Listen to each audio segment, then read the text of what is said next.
آج ہم سورہ مائدہ کی آیت نمبر 4 کو پڑھنے اور سمجھنے لگے ہیں، اور اس آیت کے اندر حلال چیزیں اور وہ شکاری کتے یا باز وغیرہ وہ جانور جن کو تربیت دی گئی ہو شکار کرنے کے حوالے سے کہ وہ حلال جانوروں کو پکڑ کر لائیں اور ان کا شکار کریں، تو اس حوالے سے یہ والی آیت ہے۔ اس کا ترجمہ کرتے ہیں۔ بسم اللہ الرحمن الرحیم۔ یسألونک، تم سے پوچھتے ہیں اے رسول، یعنی اللہ تعالیٰ پیارے آقا کو کہہ رہے ہیں کہ اے پیارے آقا تم سے لوگ پوچھتے ہیں، کیا پوچھتے ہیں؟ ماذا، کون سی چیزیں، احل، حلال کی گئی ہیں، لہم، ان کے لیے۔ ما کا معنی کون سی، ذا معنی چیزیں، احل حلال کی گئی ہیں، لہم، ان کے لیے۔ یعنی لوگ آپ سے پوچھتے ہیں کہ ہمارے لیے کون سی چیزیں حلال کی گئی ہیں، ذرا یہ بتا دیں اے محمد صلی اللہ علیہ وسلم۔ کل، یہاں سے اللہ تعالیٰ کہہ رہے ہیں کل، کہہ دو، یعنی اے پیغمبر آپ ان کو کہہ دو، اے محمد آپ ان کو کہہ دو،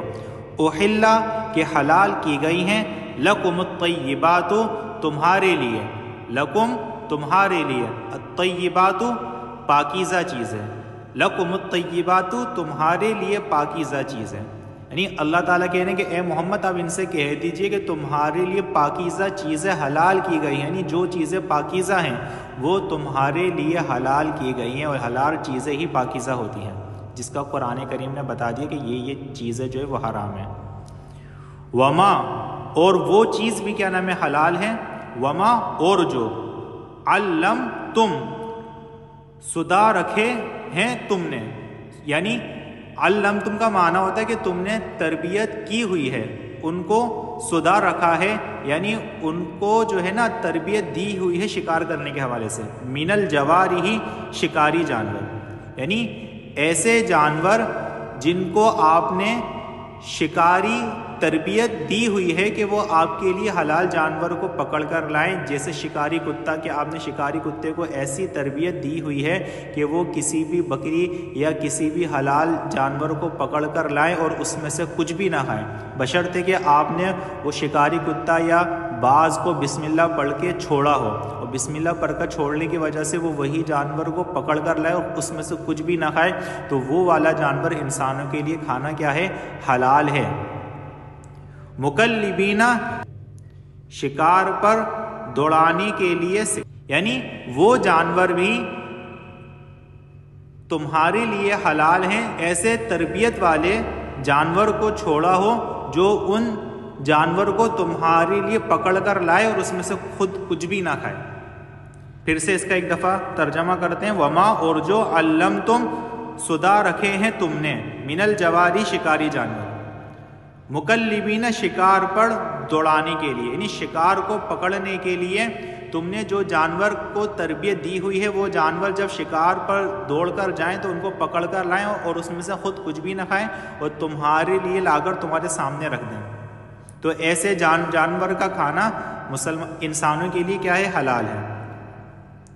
تعلمونہن، کہ سکھاتے ہو تم ان کو، یعنی تم ان جانور کو، جیسے شکاری کتا یا باز کو تم سکھاتے ہو ان کو، مما، وہ طریقہ جو، علمکم اللہ، سکھایا ہے تم کو اللہ نے، یعنی تم ان شکاری جانوروں کو، ان شکاری جانور کو وہ طریقہ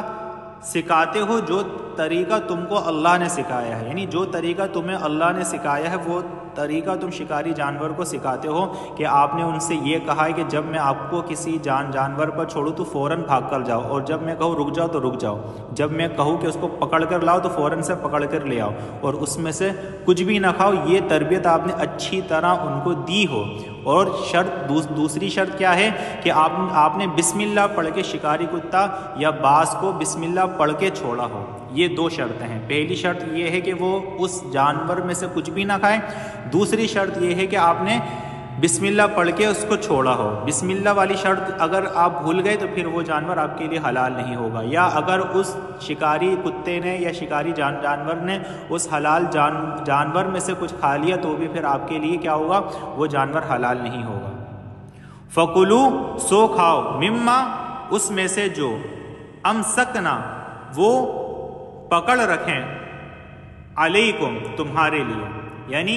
وہ شکاری جانور تمہارے لیے جو حلال جانور کو پکڑ کر رکھیں، وہ حلال جانور تم کھا سکتے ہو، وہ حلال جانور تم کھا سکتے ہو، وہ تمہارے لیے کھانا حلال ہے، یہ یہاں پر بتایا گیا ہے۔ وَذْكُرُوا اور لو، وَاذْكُرُوا اسْمَ اللَّهِ نام اللہ کا، یعنی اللہ کا نام لو، اللہ کا ذکر کرو، علیہ اس پر، یعنی اللہ کا نام پڑھ کر، بسم اللہ پڑھ کر آپ نے وہ شکاری جانور کو حلال جانور پر چھوڑا ہو، اللہ کا نام لے کر بسم اللہ پڑھ کر۔ وَاتَّقُوا اللَّهَ اور ڈرتے رہو اللہ سے، ان اللہ بے شک اللہ سریع الحساب دیر نہیں کرتا حساب لینے میں، یعنی اللہ تعالیٰ حساب لینے میں دیر نہیں کرتا۔ خلاصہ صرف یہی ہے کہ اگر آپ نے شکاری کتا یا باز کی ایسی تربیت کی ہوئی ہے کہ وہ حلال جانور کو پکڑ کر لائے اور اس میں سے کچھ بھی نہ کھائے، تو وہ حلال جانور بھی مسلمانوں کے لیے کھانا کیا ہے؟ جائز ہے، لیکن دو شرط ہیں۔ پہلی شرط کیا ہے؟ پہلی شرط یہ ہے کہ آپ نے شکاری کتے کو، شکاری جانور کو بسم اللہ پڑھ کے چھوڑا، بسم اللہ یہ شرط ہے۔ اگر آپ نے بسم اللہ نہیں پڑھی ہوگی تو پھر آپ کے لیے وہ حلال جانور کا کھانا، اس کا گوشت جائز نہیں ہوگا۔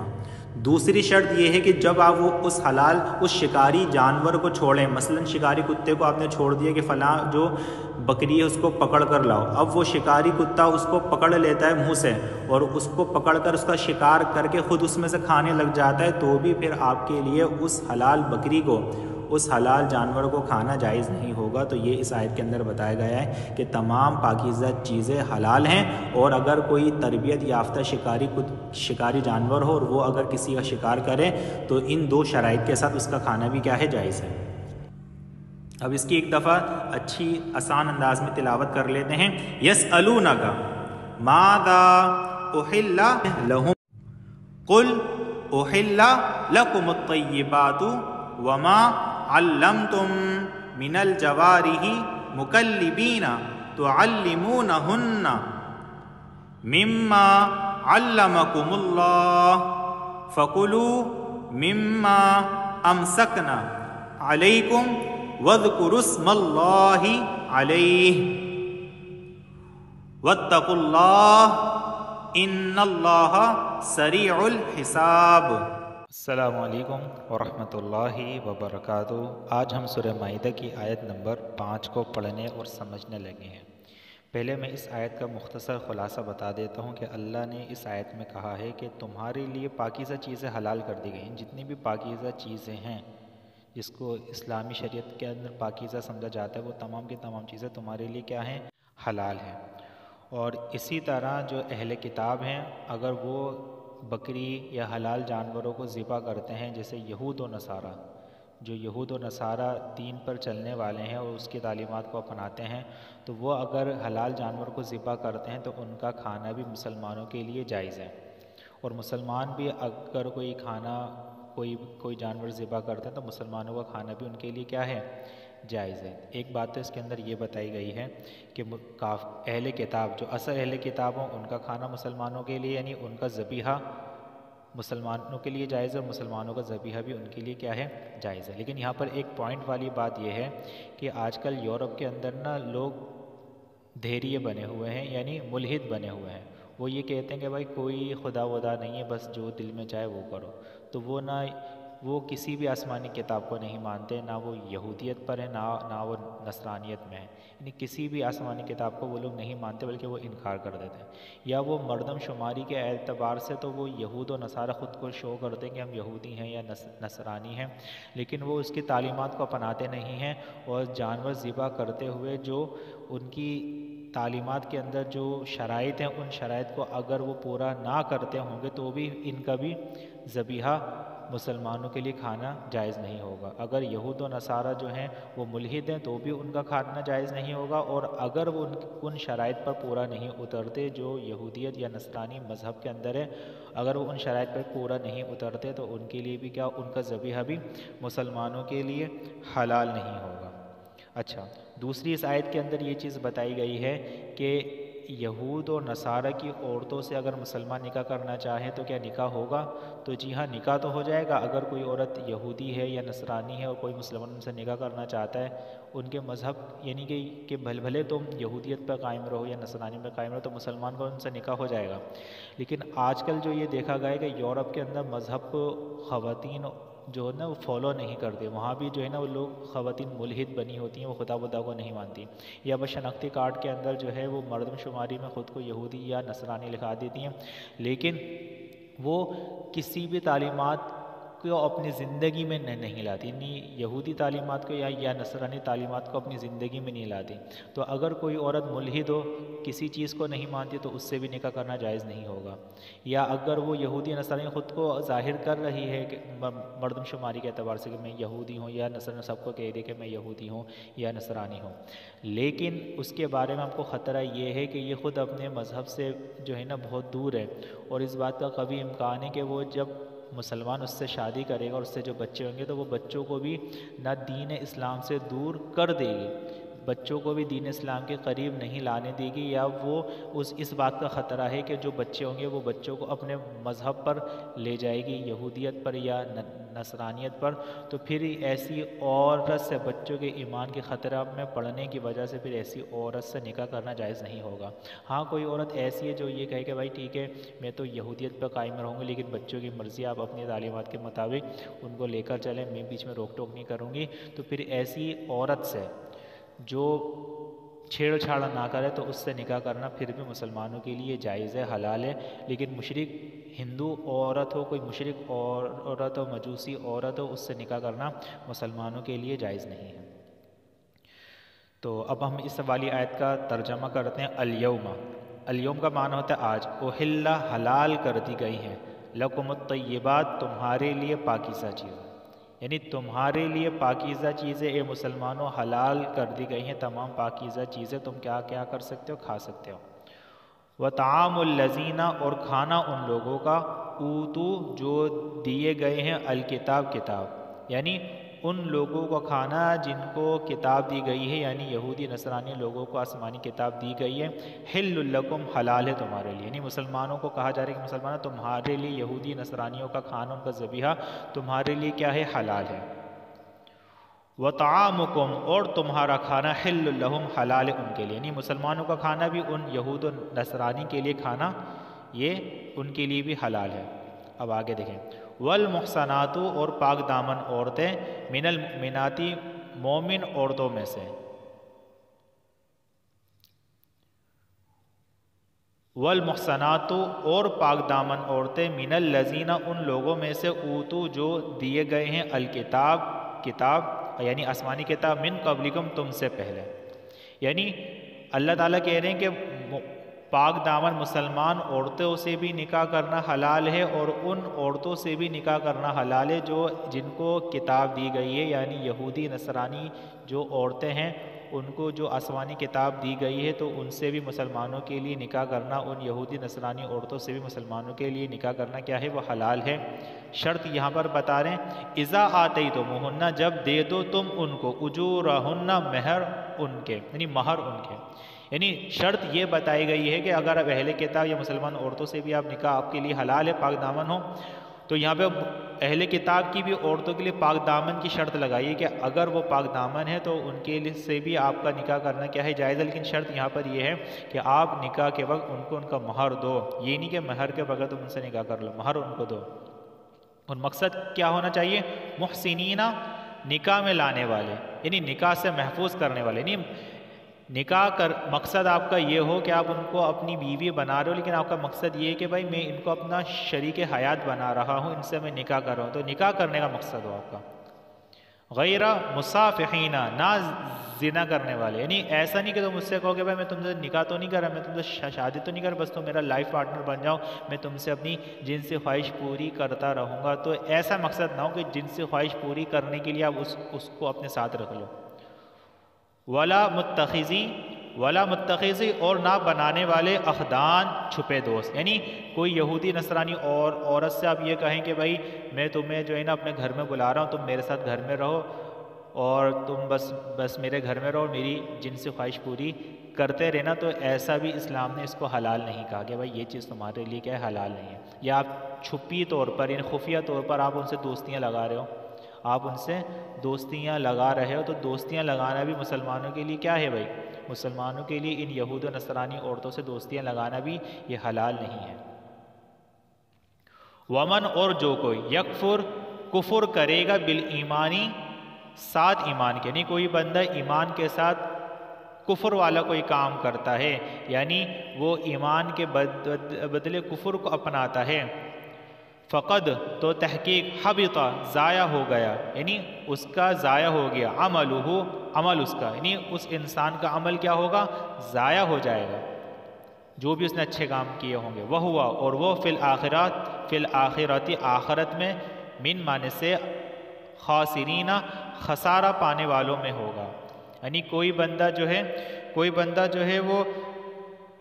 ایمان سے انکار کرے، کہہ دے گا بھائی میں تو اللہ کو نہیں مان رہا، میں تو پیغمبر کو نہیں مان رہا، میں تو قرآن کو نہیں مان رہا، تو جو بندہ بھی ایمان سے انکار کرے گا تو اس نے بھلے کوئی اچھے کام کیے، وہ آخرت میں اس کے سارے کام کیا ہوں گے، بیکار ہو جائیں گے،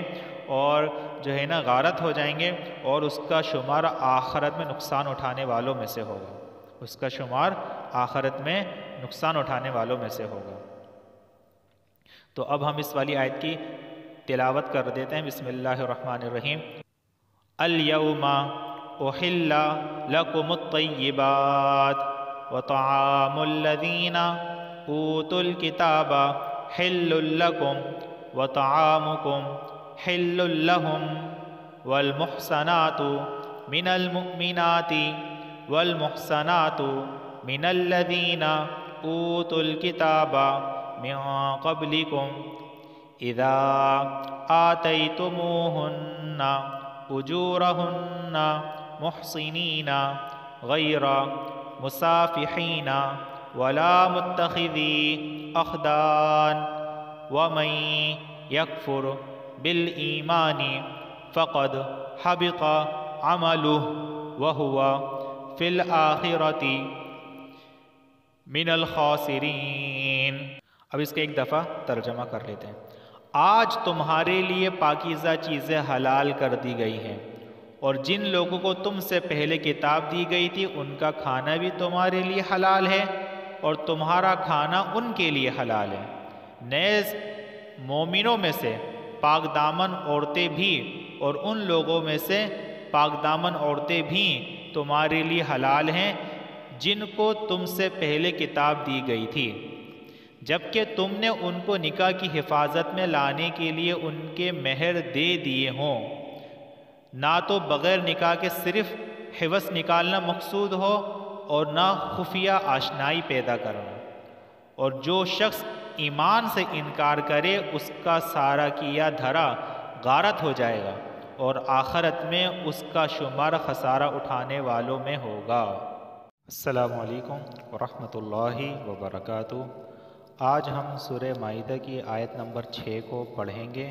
اور سمجھیں گے، اور اس آیت کریمہ کے اندر وضو کے جو فرائض ہیں اس کے بارے میں بتایا گیا ہے کہ انسان کو طہارت اور پاکی کیسی ملتی ہے جب وہ اللہ کی عبادت کرنے لگے۔ اس کا ترجمہ کرتے ہیں۔ اے ایمان والو، جب تم نماز کے لیے اٹھو تو اپنے چہرے اور کونیوں تک اپنے ہاتھ دھو لو، اور اپنے سروں کا مسح کرو، اور اپنے پاؤں بھی ٹخنوں تک دھو لیا کرو، اور اگر تم جنابت کی حالت میں ہو تو سارے جسم کو غسل کے ذریعے خوب اچھی طرح پاک کرو۔ یعنی اس آیت کریمہ کے اندر وضو کے بارے میں بتایا کہ چہرے کو دھونا ہے۔ اب چہرے کی حد کیا ہے کہ پیشانی کے بالوں سے لے کے تھوڑی کے نیچے تک،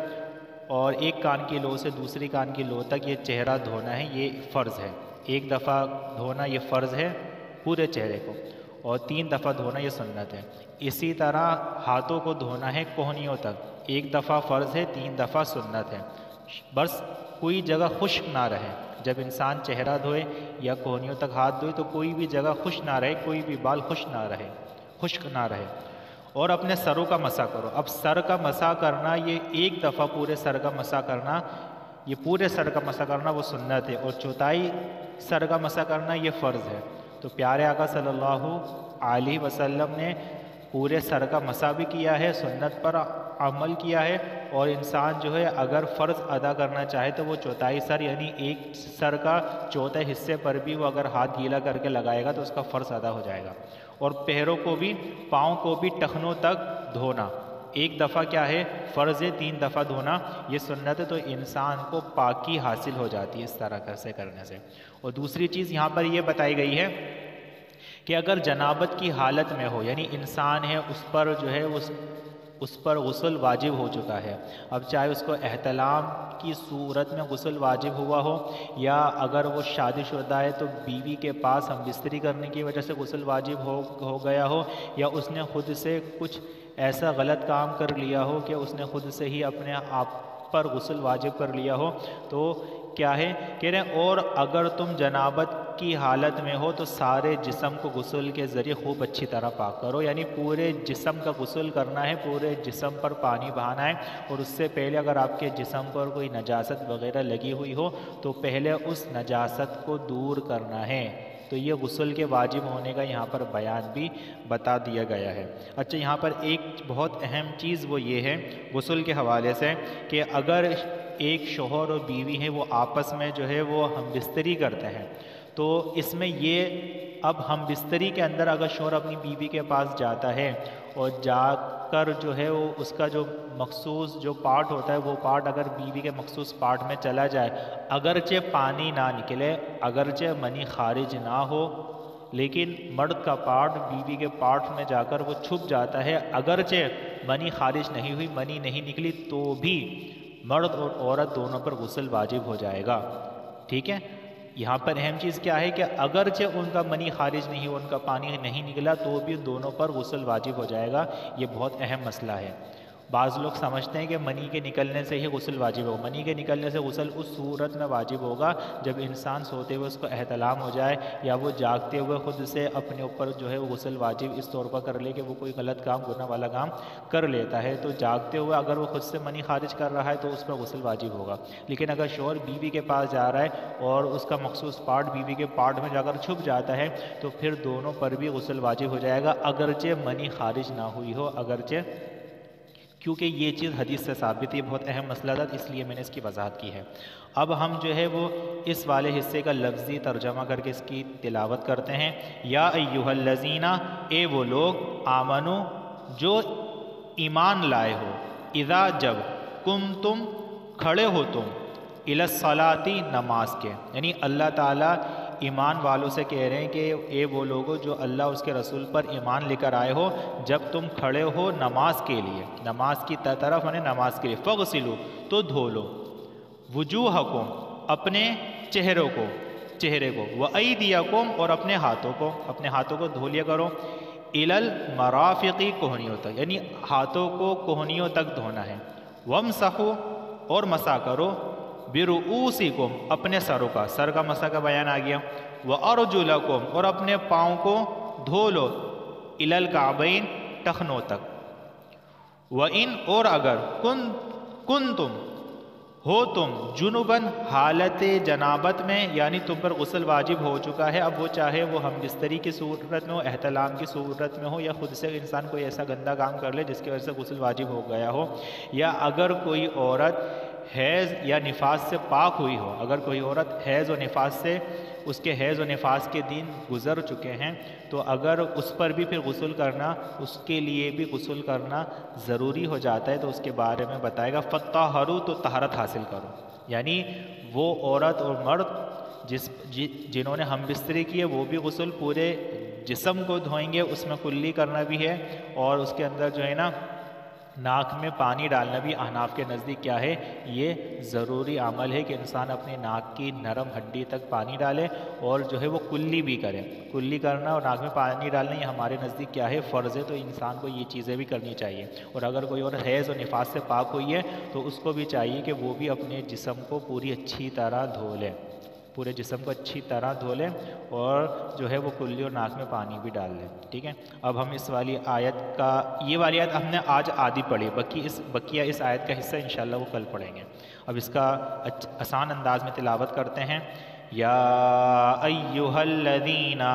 آمنوا اذا قمتم الى الصلاة فاغسلوا وجوہکم وایدیکم الى المرافق وامسحوا برؤوسکم وارجلکم الى الکعبین وَإِن كُنتُم جُنُبًا فَاطَّهَّرُوا۔ السلام علیکم ورحمۃ اللہ وبرکاتہ۔ کل ہم نے سورہ مائدہ کی آیت نمبر 6 کو پڑھا تھا، تو اس کا ایک حصہ یعنی ہم نے آدھی آیت شروع والی پڑھی تھی اور سمجھی تھی۔ آج دوسرا حصہ اور اس آیت کو مکمل کرتے ہیں۔ یہاں سے شروع ہوتا ہے کہ اور اگر تم بیمار ہو یا سفر پر ہو یا تم میں سے کوئی قضائے حاجت کر کے آیا ہو یا تم نے عورتوں سے جسمانی ملاپ کیا ہو اور تمہیں پانی نہ ملے تو پاک مٹی سے تیمم کرو۔ یعنی اس حصے کے اندر یہ بتایا جا رہا ہے کہ انسان کس طرح نماز کے لیے یا اللہ کی عبادت کرنے کے لیے کس طرح سے وہ پاکی حاصل کرے گا۔ تو اگر کوئی بندہ بیمار ہے، مثال پہلے تو شروع والی آیت میں تو یہ بتایا گیا تھا کہ انسان وضو کرے، وضو کا مکمل طریقہ بتا دیا گیا تھا، اور اس کے بعد پھر جو ہے نا یہ بھی بتایا تھا کہ اگر کسی پر غسل واجب ہو گیا ہے تو غسل کا طریقہ بھی کل والی آیت کے اندر سمجھا دیا گیا تھا، تو اس کا تعلق پانی سے تھا۔ اب اس والی آیت کے حصے کا تعلق ہے تیمم سے، یعنی اگر کوئی انسان بیمار ہے، ڈاکٹر نے اس کو منع کیا کہ بھائی آپ پانی استعمال نہیں کر سکتے، یا کوئی بندہ سفر پر ہے اور وہاں پر کہیں پانی کا نام و نشان ہی نہیں ہے، یا کوئی بندہ قضائے حاجت کر آیا ہے، یا کسی انسان نے اپنی بیوی کے ساتھ ہم بستری کی ہے اور اس کو پانی نہیں ملتا غسل کرنے کے لیے، پاکی حاصل کرنے کے لیے، تو اللہ نے اس کے لیے تیمم کی صورت رکھی ہے۔ تیمم یہ ہوتا ہے کہ انسان جو ہے وہ پاکی حاصل کرنے کی نیت سے پاک مٹی پر دونوں ہاتھ لگا کر اپنے پورے چہرے پر اپنے ہاتھوں کو پھیر لیتا ہے مٹی کو جھاڑ کر، اور اسی طرح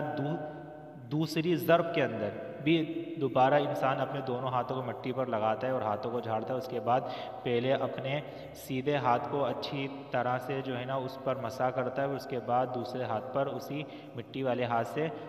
اچھی طرح مسح کرتا ہے، تو اس سے وضو اور یا غسل جو بھی انسان کی ضرورت ہوتی ہے اس سے پاکی حاصل ہو جاتی ہے۔ تو اللہ نے یہاں پر یہ بتا دیا ہے کہ اگر پانی نہ ملے تو تمہارے لیے مٹی سے تیمم کرنا یہ جائز ہے، یہ اس کو اپنانا چاہیے کہ اگر پانی نہ ملے تو انسان جو ہے وہ پاک مٹی سے تیمم کر لے۔ آگے اس کا اور اپنے چہروں اور ہاتھوں کا اس مٹی سے مسح کر لو، یعنی اللہ نے بتا دی کہ دو ضرب کے اندر پہلی ضرب میں اپنے چہرے پہ مسح کرو، دوسری ضرب میں اپنے ہاتھوں پر مسح کرو۔ اللہ تم پر کوئی تنگی مسلط کرنا نہیں چاہتا، لیکن یہ چاہتا ہے کہ تم کو پاک صاف کرے، یعنی اللہ وضو کے ذریعے، غسل کے ذریعے، تیمم کے ذریعے تم پر کوئی تنگی پریشانی یا کوئی دشواری نہیں چاہتا کہ تم مشکل میں پڑ جاؤ، دشواری میں پڑ جاؤ، تنگی میں پڑ جاؤ، بلکہ اللہ تعالیٰ یہ چاہتا ہے کہ بھائی تم پاک ہو جاؤ، تم صاف ستھرے ہو جاؤ، تم پر کوئی گندگی نہ ہو، چاہے وہ ظاہری گندگی ہو یا باطنی گندگی، کسی بھی طرح کی اللہ تم ایک مسلمان انسان میں گندگی نہیں دیکھنا چاہتا، بلکہ اللہ یہ چاہتا ہے کہ وہ کیا ہو، پاک ہو جائے۔ اسی لیے اللہ نے یہ وضو، غسل اور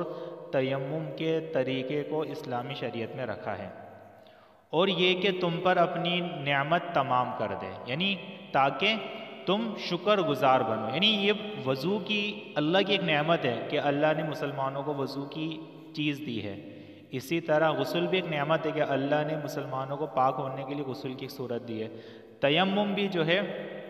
وہ اللہ کی نعمت ہے، تو یہ جو نعمت مسلمانوں کو ملی ہے تو ان مسلمانوں کو چاہیے کہ اس پر اللہ کا شکر ادا کریں۔ ایک چیز اور بہت اہم ہے کہ جس طرح وضو سے نماز وغیرہ ہر عبادت کرنی جائز ہوتی ہے، غسل سے بھی انسان وہ کر سکتا ہے، تو اگر پانی نہ ہو تو تیمم کر کے بھی انسان چاہے فرض، نفل یا قرآن کچھ بھی کرنا چاہے وہ تیمم کر کے ہر چیز کر سکتا ہے۔ تیمم وضو کا نائب ہے، تیمم پاکی کا نائب ہے جب پانی میسر نہ ہو۔ تو اب ہم اس والی آیت کا لفظی ترجمہ کرتے ہیں تاکہ آیت کا مفہوم مکمل طریقے سے اچھی طرح سمجھ میں آ جائے۔ اچھا، وَإِن اور اگر کنتم ہو تم مرضی بیمار، او یا علی معنی پر، سفرن معنی سفر پر، یعنی تم مریض ہو یا تم سفر پر ہو، او یا جاء احدن آئے کوئی ایک، منکم تم میں سے، من الغائط رفع حاجت، یعنی تم میں سے کوئی بندہ واش روم سے آیا ہے، قضاء حاجت کر کے آیا ہے۔ او لامستمو، یا چھوا تم نے نساء عورتوں کو، یعنی او لامستم النساء، یا چھوا تم نے عورتوں کو، یعنی انسان جو ہے وہ اپنی بیوی سے ہم بستری کر کے آیا ہو۔ فلم تجدو، پھر نہ تم پاؤ، ماء پانی، یعنی تمام جو پیچھے کنڈیشن بتائی گئی ہے اس کے بعد انسان پانی نہ پائے وضو یا غسل کرنے کے لیے، فتیمموا، تو تیمم کر لو، سعیدن، مٹی سے، طیبن، ایسی مٹی ہو جو کہ پاک ہو، گندی مٹی نہ ہو، فمسحوا، پھر مسح کرو، بوجوہکم، اپنے چہروں کا، وایدیکم، اور اپنے ہاتھوں کا، منہ، اس مٹی سے، منہ کا مطلب یعنی اس پاک مٹی سے، ما، نہیں، یرید اللہ، اللہ چاہتا ہے، یعنی اللہ نہیں چاہتا، لیجعل، کہ کر دے، علیکم، تم پر، من حرج، کوئی تنگی، یعنی اللہ یہ نہیں چاہتا کہ تم پر کوئی تنگی کرے، تم پر کوئی مشکل کرے، ولیکن یرید، لیکن وہ چاہتا ہے، یعنی لیکن اللہ چاہتا ہے، لیطہرکم، کہ وہ پاک کر دے تم کو، یعنی اللہ یہ چاہتا ہے کہ تم کو پاک کر دے، ولیتم، اور تاکہ پورا کر دے، نعمتہ، اپنی نعمت کو، علیکم، تم پر، لعلکم، تاکہ تم، تشکرون، تم شکر ادا کرو، تاکہ تم کیا ہو، شکر ادا کرو۔ تو اب ہم اس والے حصے کا جو ہے وہ تلاوت کر لیتے ہیں۔ وَإِن كُنتُم مَّرْضَىٰ أَوْ عَلَىٰ سَفَرٍ أَوْ جَاءَ أَحَدٌ مِّنكُم مِّنَ الْغَائِطِ أَوْ لَامَسْتُمُ النِّسَاءَ فَلَمْ تَجِدُوا مَاءً فَتَيَمَّمُوا سَعِيدًا طَيِّبًا فَامْسَحُوا بِوُجُوهِكُمْ وَأَيْدِيكُمْ مِنْهُ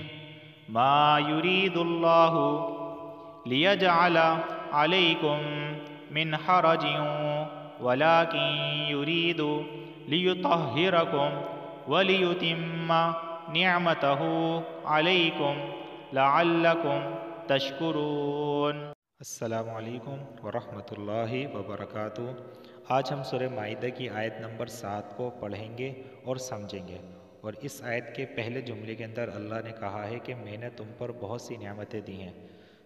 جسمانی نعمت بھی دی ہیں، روحانی نعمت بھی دی ہیں، ظاہری نعمتیں دی ہیں، باطنی نعمتیں دی ہیں، تو جتنی بھی میں نے تمہیں نعمتیں دی ہیں ان نعمتوں کو یاد کرو، اللہ کی نعمتوں کو یاد کرو۔ اور پھر دوسرے جملے میں اللہ نے یہ کہا ہے کہ اس وعدے کو بھی یاد رکھو، جو وعدہ، جو عہد ہم نے تم سے لیا تھا۔ تم نے کہا تھا ایمان لاتے ہوئے پیغمبر صلی اللہ علیہ وسلم کے ہاتھ پر کہ ہم نے سن لیا ہے اور ہم اطاعت کریں گے، جیسے سورہ بقرہ کے آخری رکوع کے اندر آتے نا، قالوا سمعنا واطعنا غفرانک ربنا والیک المصیر، کہ ہم نے سن لیا ہے اور ہم اس کی اطاعت بھی کریں گے، تو تم نے یہ خود اقرار کیا تھا، تو اس وعدے کو بھی، اس اقرار کو بھی تم یاد کرو۔ تو اس آیت کریمہ میں اسی طرح کا ذکر ہے۔ پہلے ہم اس کا جو ہے نا بامحاورہ ترجمہ کر لیتے ہیں۔ اللہ نے تم پر جو انعام فرمایا ہے اسے، اور اس عہد کو یاد رکھو جو اس نے تم سے لیا تھا۔ اللہ نے کون سا عہد لیا تھا؟ جب تم نے کہا تھا کہ ہم نے اللہ کے احکام کو اچھی طرح سن لیا ہے اور اطاعت قبول کر لی ہے، وہی سمعنا و اطعنا والی چیز کے اندر، اور اللہ سے ڈرتے رہو، یعنی اللہ سے ہر معاملے میں ڈرتے بھی رہو۔ اللہ یقیناً سینوں کے بھید سے پوری طرح باخبر ہے، یعنی سینوں میں چھپی ہوئی خفیہ باتوں سے بھی اللہ تعالیٰ کیا ہے؟ باخبر ہے۔ اب ہم اس والی آیت کا لفظی ترجمہ کرتے ہوئے مزید اس کی وضاحت کریں گے۔ وَاذْكُرُوا، اور یاد کرو، نعمت اللہ، اللہ کی نعمت، نعمت، علیکم، جو تم پر ہے، یعنی جو تم پر ہے، ظاہری، باطنی، روحانی، ہر قسم کی نعمت کو اللہ کی یاد کرو۔ اور کیا یاد کرو؟ وَمِيثَاقَهُ، اور اس کا پکا وعدہ، پختہ عہد، الذی، وہ جو، واثقکم، اس نے لیا ہے تم سے، اس نے باندھا ہے، یعنی اللہ نے جو تم سے عہد لیا تھا، سمعنا واطعنا والا، جب تم نے کہا تھا سمعنا واطعنا، جو اللہ نے تم سے عہد لیا تھا اس نے باندھا ہے تم سے، بھی، ساتھ اس کے، از مانے جب، کل تم، کہا تم نے، یعنی تم نے جب کہا، اللہ نے تم سے عہد لیا تھا جب تم نے کہا تھا، کیا کہا تھا؟ سمعنا، سنا ہم نے، وَأَطَعْنَا، اور اطاعت کی ہم نے، یعنی اللہ نے تم سے یہ عہد لیا تھا کہ بھائی یہ احکامات ہیں، اس پر چلنا ہے، تو آپ لوگوں نے کہا تھا کہ ٹھیک ہے ہم نے پیغمبر کی بات سن لی، اللہ کا فرمان سن لیا ہے اور ہم اس پر اطاعت کریں گے، چاہے ہمارے لیے نرمی ہو یا سختی ہو، مشکل ہو آسانی ہو، ہم ہر صورت اس پر عمل کریں گے، تم نے یہ عہد لیا تھا۔ وَاتَّقُوا اللَّهَ، اور ڈرو اللہ سے، ان اللہ، بے شک اللہ، علیم، جاننے والا ہے، بذات الصدور، سینوں کے بھید، اللہ تعالیٰ سینوں کے بھید کو بھی اچھی طرح سے جاننے والا ہے۔ تو اب ہم اس والی آیت کی تلاوت کرتے ہیں۔ بسم اللہ الرحمن الرحیم۔ وَاذْكُرُوا نِعْمَةَ اللَّهِ عَلَيْكُمْ وَمِيثَاقَهُ الَّذِي وَاثَقَكُمْ بِهِ إِذْ قُلْتُمْ سَمِعْنَا وَأَطَعْنَا وَاتَّقُوا اللَّهَ إِنَّ اللَّهَ عَلِيمٌ بِذَاتِ الصُّدُورِ۔ السلام علیکم ورحمۃ اللہ وبرکاتہ۔ آج ہم سورہ مائدہ کی آیت نمبر 8 کو پڑھیں گے اور سمجھیں گے۔ سب سے پہلے ایک بات یہ سمجھ لیجئے کہ یہ والی جو آیت یا ایھا الذین آمنوا کونوا قوامین للہ شہداء بالقسط، یہ تو سورہ مائدہ کی آیت ہے۔ بالکل اسی طرح ملتا جلتا سورہ نساء کی آیت نمبر 135 میں بھی ہے، وہاں پر ذکر ہے کونوا قوامین بالقسط شہداء، وہاں پر بالقسط شہداء للہ پہلے آیا ہے، تو یہ بالکل اسی سے ملتی جلتی والی آیت ہے، اور اس کا مفہوم میں انشاءاللہ آپ کو تھوڑی دیر میں سمجھاتا ہوں۔ پہلے ہم اس کا لفظی، اس کا با محاورہ ترجمہ کر لیتے ہیں۔ اے ایمان والو، اللہ کے لیے پوری پابندی کرنے والے، انصاف کے ساتھ شہادت ادا کرنے والے ہو جاؤ۔ یعنی اس آیت کے اندر یہ بتایا گیا ہے کہ اے ایمان والو، اللہ کے لیے پوری پابندی کرنے والے، یعنی اللہ کے لیے پوری پابندی کرو۔ کس بات کے لیے پوری پابندی کرو؟ یعنی عدل و انصاف کے ساتھ اللہ کے لیے پوری پابندی کرو، شریعت کے تمام احکام کو پورا کرنے کے لیے پوری پابندی کرو، اور انصاف کے ساتھ شہادت ادا کرنے والے ہو جاؤ۔ یعنی اگر تمہیں گواہی دینی پڑے تو انصاف کے ساتھ گواہی دو، انصاف کے ساتھ گواہی دو، اور ناانصافی نہیں کرنا کسی کے ساتھ بھی، اور کسی قوم کی دشمنی تمہیں ہرگز اس بات پر آمادہ نہ کر دے کہ تم انصاف نہ کرو۔ یعنی آپ کا کسی قوم کے ساتھ دشمنی ہے اور آپ کے پاس وہ فیصلہ آیا ہے، تو اب آپ اپنی دشمنی کی وجہ سے ان کے ساتھ نا انصافی نہیں کرنا کہ یار یہ تو میرے دشمن ہے، میں کچھ ایسا فیصلہ کرتا ہوں، میں کچھ ایسی گواہی دیتا ہوں کہ جس کی وجہ سے جو ہے نا ان کو نقصان پہنچے، تو نا انصافی نہیں کرنی، نا انصافی کی وجہ سے جھوٹی گواہی نہیں دینی، بلکہ عدل و انصاف کے ساتھ وہی کرنا ہے جو حق اور سچ ہو، جو شریعت کا حکم ہو۔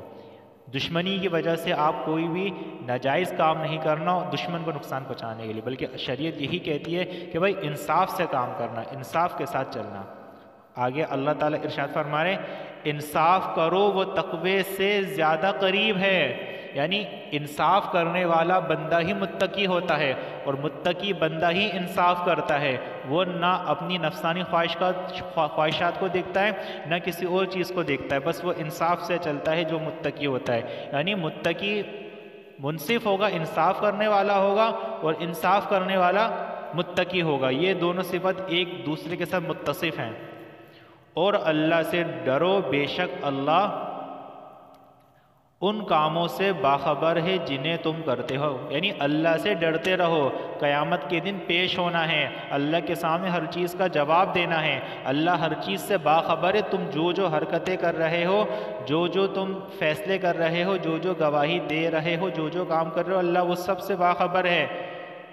تمہیں اس کا جواب دینا ہے اللہ کے سامنے، کل قیامت کے دن پیش ہونا ہے، تو لہٰذا انصاف سے کام کرو اور اللہ سے بھی ڈرتے رہو۔ اب میں سورہ مائدہ کی یہ والی آیت اور سورہ نساء کی جو آیت نمبر 35 ہے اس کے حوالے سے کچھ سمجھاتا ہوں کہ سورہ نساء کی آیت نمبر 35 کے اندر یہ تھا کہ اللہ کے لیے خوب انصاف کے ساتھ قائم والے بنو، یعنی وہاں پر یہ ذکر تھا کہ بھائی اللہ کے لیے انصاف سے قائم رہنے والے بنو، اگرچہ انصاف کرنا تمہارے خلاف ہی کیوں نہ جا رہا ہو، یعنی انصاف کرنے کی وجہ سے تمہارا اپنا ہی نقصان کیوں نہ ہو رہا ہو، یا تمہارے ماں باپ کا نقصان ہی کیوں نہ ہو رہا ہو، یا تمہارے رشتہ داروں کا نقصان ہی کیوں نہ ہو رہا ہو، بس تمہیں انصاف سے چلنا ہے۔ یہ چیز سورہ نساء کی آیت نمبر 135 کے اندر ذکر تھا۔ اور یہاں سورہ مائدہ کی یہ جو آیت نمبر 8 ہے، اس کے اندر بھی یہی ذکر ہے کہ اللہ کے لیے ہو جاؤ اچھی طرح کھڑے ہو جانے والے، یعنی اللہ کی طرح شریعت کے تمام احکام پر اچھی طرح کھڑے ہو جانے والے ہو جاؤ، شریعت کے احکام کو پورا کرنے والے ہو جاؤ، اور گواہی دینے میں انصاف سے کرو۔ اگرچہ گواہی تم یہ مت دیکھنا کہ تمہاری کسی قوم سے تمہارے دل میں بغض ہے، تمہاری دشمنی ہے، تو اس دشمنی کی وجہ سے تم اس قوم کے ساتھ انصاف نہیں کر رہے، نا انصافی کر رہے ہو ان کو نقصان پہنچانے کے لیے، تو ایسا نہیں کرنا۔ اور بات اصل یہ ہے کہ انسان کو عدل و انصاف، یعنی انسان عدل اور انصاف کرنے سے اس وقت رکتا ہے، اور سچی گواہی دینے سے اس وقت رکتا ہے۔ اس کو دو چیزیں روکتی ہیں۔ پہلی چیز یہ ہے کہ اپنا نفس، کہ مجھے نقصان پہنچے گا اس لیے انسان جو ہے وہ سچی گواہی نہیں دے رہا، یا وہ اس کے رشتہ داروں کو نقصان پہنچے گا اس لیے وہ سچی گواہی نہیں دے رہا، یا کسی قوم کی دشمنی کی وجہ سے انسان جو ہے وہ سچی گواہی دینے سے رکتا ہے۔ کسی قوم کی دشمنی کی وجہ سے انسان جو ہے وہ سچی گواہی سے رکتا ہے۔ تو یہاں پر یہی بتایا گیا ہے کہ بھائی اللہ کے سامنے پیش ہونا ہے، لہٰذا کچھ گڑبڑ نہ کرو، سچی گواہی دو، انصاف کے ساتھ چلو۔ اب ہم اس کا لفظی ترجمہ کرتے ہیں۔ یا ایھا الذین، اے وہ لوگو، آمنو جو ایمان لائے ہو، کونو ہو جاؤ، قوامینا قائم رہنے والے، یعنی نگہداشت کرنے والے، قائم رہنے والے یعنی شریعت کے احکام کو پورا کرنے والے ہو جاؤ، للہ اللہ ہی کے لیے، یعنی اللہ ہی کے لیے شریعت کے احکام پورے کرنے والے ہو جاؤ، شہداء گواہ، بالقسط انصاف پر، یعنی انصاف کے ساتھ گواہی دینے والے بھی ہو جاؤ، انصاف کے ساتھ گواہی دینے والے بھی ہو جاؤ، نا انصافی نہیں کرنا گواہی دینے میں، ولا اور نہ، یجرمنکم آمادہ کرتے تم کو، یعنی تم کو آمادہ نہ کرے، شنآن دشمنی قوم، کسی قوم کی، یعنی کسی قوم کی دشمنی تمہیں اس بات پر آمادہ نہ کرے، علی اس بات پر، اللہ کہ نہ تعدلو تم عدل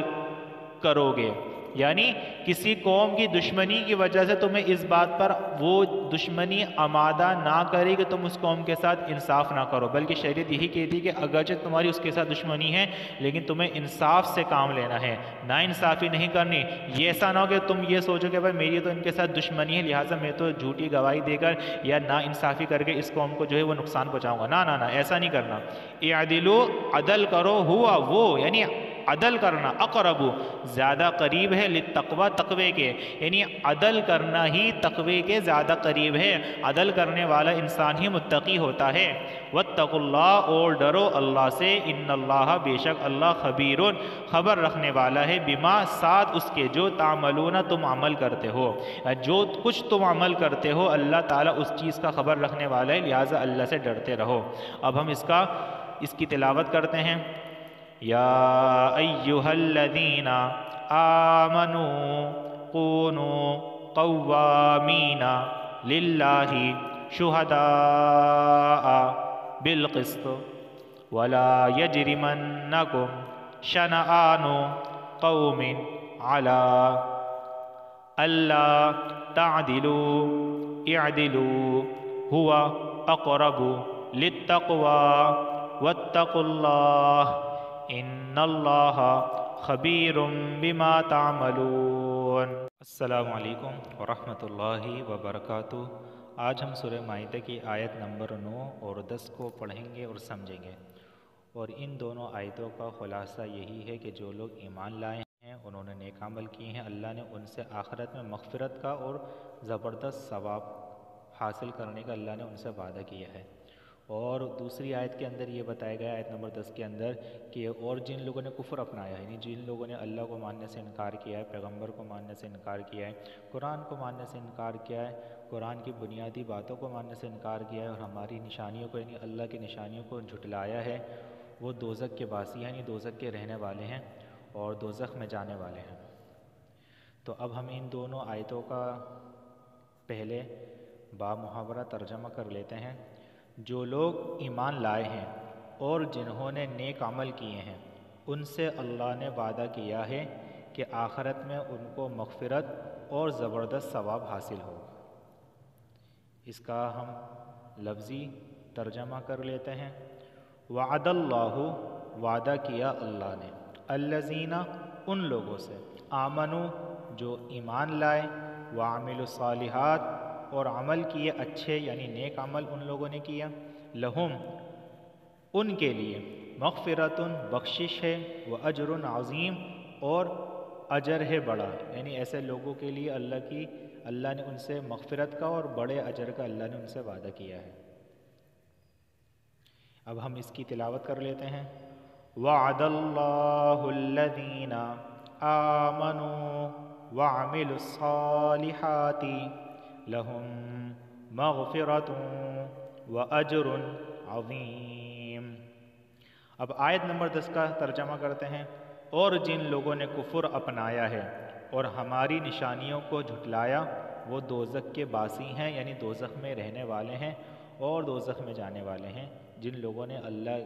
جن لوگوں نے کفر اپنایا ہے یعنی اسلامی تعلیمات کو ماننے سے انکار کیا، اللہ رسول کو ماننے سے انکار کیا ہے اور اللہ رسول کی نشانیوں کو جھٹلایا ہے، وہ دوزخ میں جانے والے ہیں۔ اب اس کا ہم لفظی ترجمہ کرتے ہیں۔ والذین، اور وہ لوگ، کفروا، جنہوں نے کفر کیا، وکذبوا، اور انہوں نے جھٹلایا، بآیاتنا، ہماری آیات کو، اولئک، یہی لوگ، اصحاب، ساتھی ہیں، اصحاب الجحیم، جہنم کے، یعنی جہنم کے ساتھی ہیں، جہنم میں رہنے والے ہیں۔ اب اس کی ہم تلاوت کرتے ہیں۔ والذین کفروا وکذبوا بآیاتنا اولئک اصحاب الجحیم۔